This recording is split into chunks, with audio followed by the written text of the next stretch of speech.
We got to talk about our goalie, Mitch. I think we Yeah, need to spend some significant time talking about Ilya Sorokin, who I have the numbers over his mhm. last 9 games played.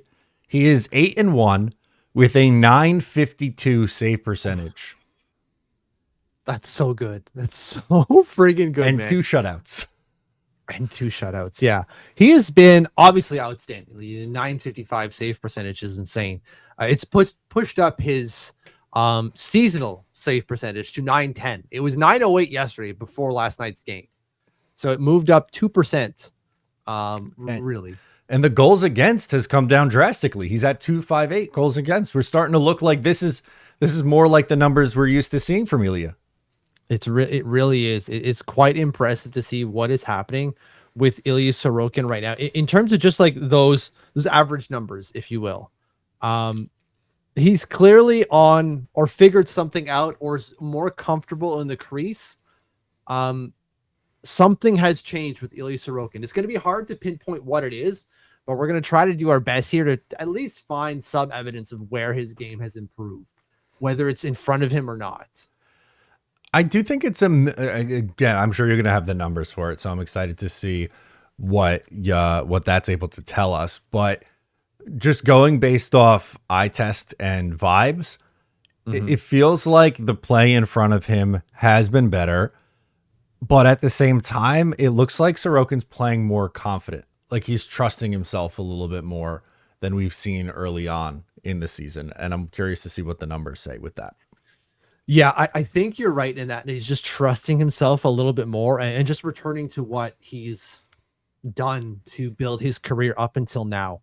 Because it doesn't seem like there's a systematic change or, sorry, a paradigm shift in the way he's playing the position. Because I think everyone else would kind of be picking up like, oh, he's doing this very clear, different thing. But that isn't necessarily the case. So it's quite impressive to see the numbers like you're pointing out over his last 10 games. What is it? A 942 in the last 10. And what are these? What's the goals against? 15 times 60 divided by 42.35.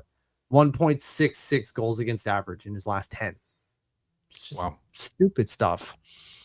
So I'm just pulling up the numbers now because for some reason the tabs closed on me and I don't know them off the top of my head. Let's just not Would something not I'm expect keeping you in this to. brain of mine.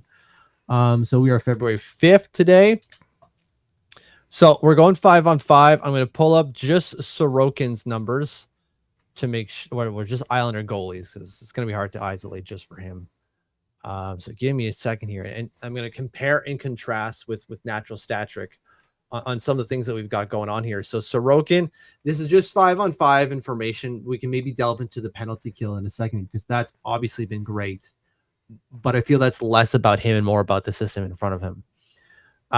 Okay, so we have. I want to make sure that I'm reading off the right one and I don't make dumb mistakes again. Okay, this is up until January 1st. He is goals against average at 5-on-5, 214. And is facing it's about where I'm at. 53.8 expected goals against, allowing 49. So Okay. still pretty goddamn good at the At, beginning at, of the year at five on at five. 5. This in his last 10 games, we're looking at a 158 goals against average, so that's gone down quite a bit.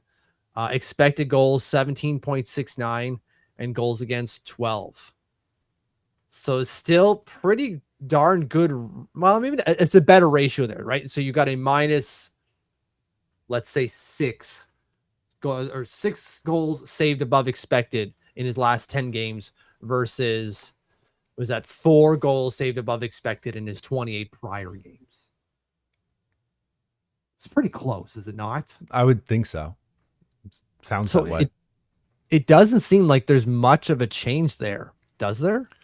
No. And you know what else I found interesting? Shout out to uh, Dom on Twitter at golfops1.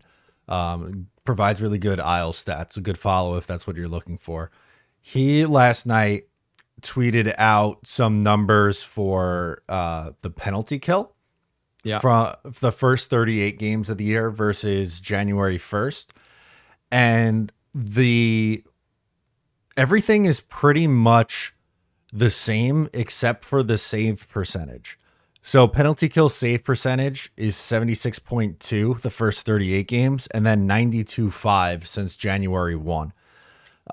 Scoring chances against per 60, first 38 games 55.8 versus 53.9. So that's pretty close. The shots against per 60 is pretty significantly lower, 58.1 to 44. So I think he's facing less shots also, which I think clearly helps.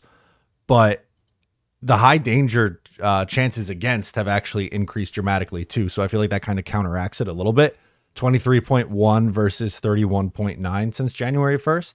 Yet, despite all those things, you see the penalty kill save percentage go up from 76.2% to 92.5.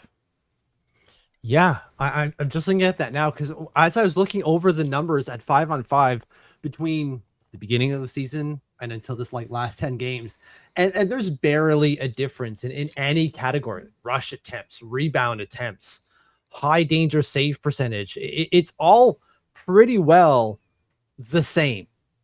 There's a bit of difference. Obviously, there's a weakness there in Sorokin's game, but nothing to be like he's a shit goalie here and a good goalie there. So it clearly is the penalty kill. Honest to God, I know I dismissed it before, but you're right. When you look at those numbers, it's quite the difference. Like the shots against is a big change. He's facing a per 60 right now of 27.8 per 60 on the penalty kill. Obviously, those numbers are inflated because he's not playing a full 60 minutes on the penalty kill, but it's a good way to equate it before and after. So anyways, 27.8 over his last 10 games, 51.6 in the 28 games before that. Double or half, if you will. He's facing less than half of the shots he was before on the penalty kill. Yeah, big difference. Big difference. I like the time on ice is also different. It's per games played. Where is it? Time on ice per games played. What am I looking at here? Why is this different? It's all penalty kill. I don't understand. Maybe I didn't hit the submit button. Time on ice per 60. What are you looking at? Yeah. Yeah. Time on ice per 60 on the penalty kill. I just want to make sure, like, is he playing more on the penalty kill or not? Sorry. The shots against, I didn't hit the submit button. Let me rephrase. The shots against in the second half of the season is at 35.75 instead of the 51.6. So it's not half, but it's certainly quite a bit less. So he's facing fewer shots per 60 than he was at the beginning of the year. Time on ice is virtually the same at 3 minutes and 51 seconds of penalty kill time per 60, or per game, I should say, versus 3:36 at the beginning of the year. So he's not out there less frequently, which is what's driving the numbers down. He's actually out there more frequently, at almost 20 seconds more per game. But still, the numbers are significantly less when you just look at the shots. If you like that, make sure to subscribe to Up the Turnpike on Patreon for more exclusive New York Islanders content.